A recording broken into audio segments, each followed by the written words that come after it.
Just be very careful. Unless we know if all 5 are there, this is scary. About it, this is a 1v1 between you and Chamber. Drop. So we know they can't be on it, right? Because we popped them all. He's probably close on you, though.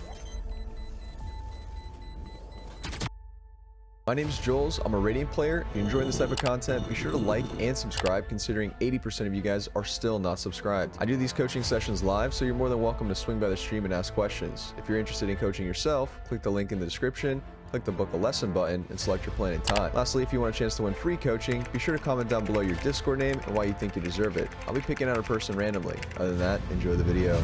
Jollz, give me your address and I'll send you some hooker. I don't know if I really want that. Holy shit, that is loud. So one thing I would recommend on Killjoy is you either want to go with armor, but you know what? I'll let it slide. But for the first round, I didn't think this was a move, but maybe it is. Okay, be careful of lurkers though. That's the only thing you gotta be. Surprise, motherfucker.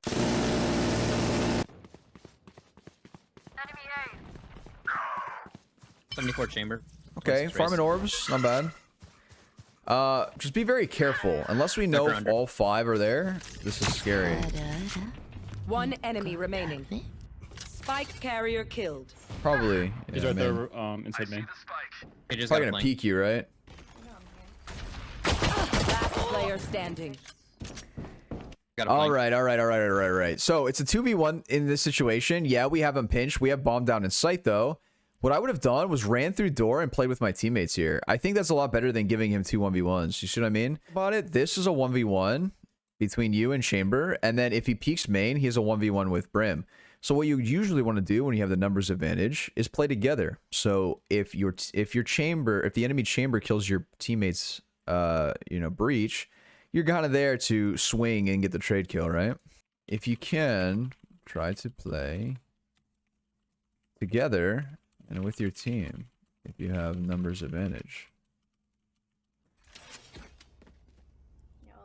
Jollz, your coaching has made me Iron 3 to Silver 2 in 1 month.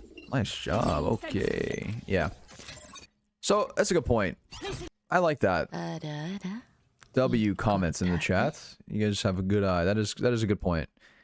So we should be putting our turret to watch something else if we have our alarm bot. So basically to maximize KJ or Sentinel's power, it's the same way as like putting 2 Cypher trips at the same spot. You know what I mean? That's kind of grief. When you could be watching more things at once with it. Unless you have like kill trips, and that's your goal, right? I think you still need them in Python. Oh, do you? Oh, okay. Never mind then.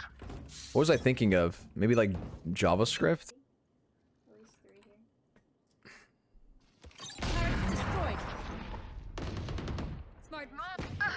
One towards you. Drop. So yeah, swapping setups is the big thing. Won't dive too much into that. Look what she bought on pistol rounds. Ah. Okay, so yeah. On attack side, let's try to avoid buying full util. Alarm bot's good, but I would just get like what, 1 molly? But it looks like he didn't, which is good. But just be careful. How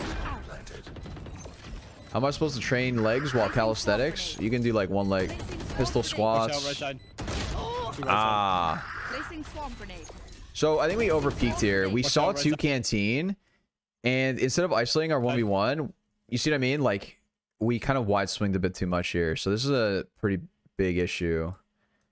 We never want to peek into 2 people. You always want to isolate 1v1s. What is isolating 1v1s? Well, you know, by moving just a tad bit more to your left here, we actually block this guy, right? So basically we use this wall to just cut the 2 teammates apart, or enemies apart. Does that make sense?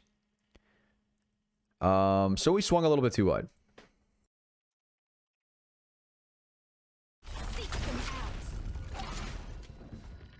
Called Absolute Cheesy is pretty good.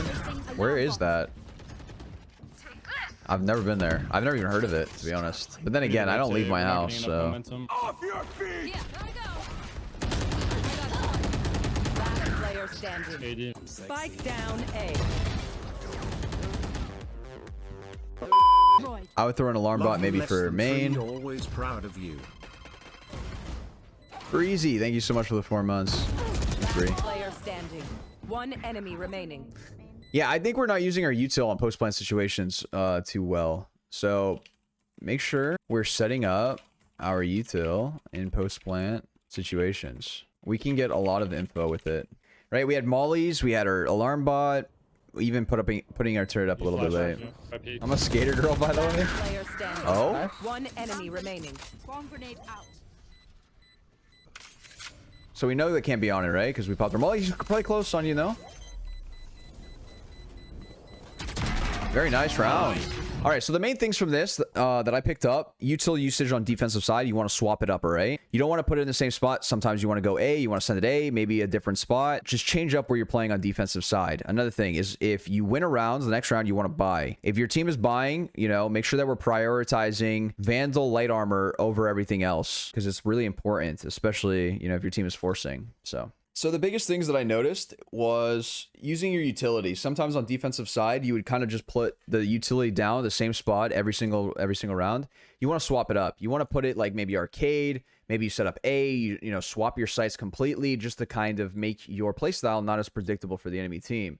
Another thing too is your utility usage post plants, right? On attack side, after planting, you want to throw as much util down as you possibly can to get value out of it, whether it's your turret, whatever. Another thing too is your ults. If you have your ults, a lot of the time on defensive side, you want to play retake for it. Give up the site completely, let them have it, and then we use our util to kind of retake together as a team. And on attack side, if we have our ults or we're one orb away, you know, farm the orb and then just hit a site as a team with your ults. Basically, you want to get full value out of that thing. On both sides. So that's like the biggest thing that I noticed. What should Katie Dubs spend time practicing for the next session? Okay, so probably like, you know, I'm not sure if you're queuing into like your duoing or your 5-stacked or whatever.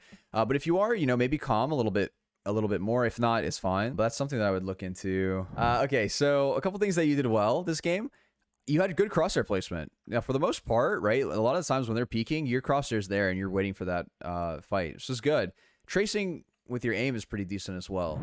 So for the next session, I would definitely want to take a look at just isolating 1v1s, right? A lot of the times when we're peeking, we kind of do a little bit too much of a wide swing and we get exposed by too many people. In those situations, it's almost unwinnable, right? If you're in a 1v2, at most you're getting one and then you're getting traded instantly. So by isolating the 1v1 and having a little bit more of a shallow peek, we get to just take that 1v1. And then after that, we get to reposition, because they can't trade effectively. So that's like a big thing that I want to start to take a look at, as well as comms, right? Letting the team know exactly when you have your ults, what utility do you have, and that way they can play around it as well, on defensive side and attack side. So if you're playing on retaking with your ultimate, let your team know, and that way they don't die early, and then you're not left in a 2v5 having to retake by yourself. So I think that's something that we can definitely take a look at. All right, good stuff.